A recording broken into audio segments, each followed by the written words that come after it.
Exercise 3.9க்குள்ள introduction தெரியணும். அப்படின்னா தான் கணக்கு செய்ய முடியும். ஒரு குவாட்ரேட்டிக் ஈக்குவேஷன் அப்படின்றது இருபடி சமன்பாடுன்னு சொல்றது.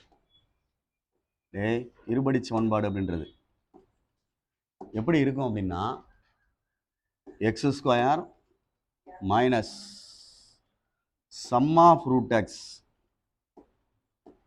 பார்த்துக்கிறது formula, sum of root x plus product of root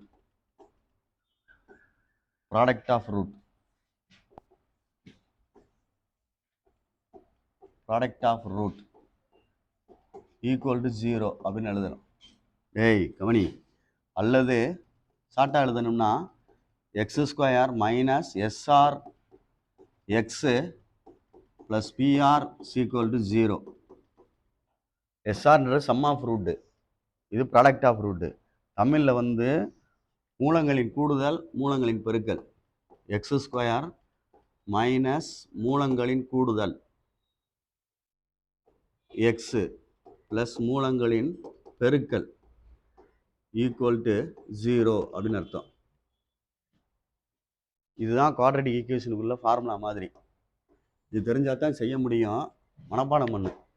X square minus plus போட்டிங்கன்னா தப்பு. Sum of root x plus product of root. X ஸ்கொயருக்கு அடுத்து எக்ஸ் தானே வரும். எக்ஸ் ஸ்கொயருக்கு அடுத்து எக்ஸ் வரும். அடுத்து என்ன வரும்? கான்ஸ்டன்ட் வரும். அது தனியாக இருக்குது. சரியா? மறந்துடாத. ரைட்டு. இப்போ பொறுமையாக பார்த்து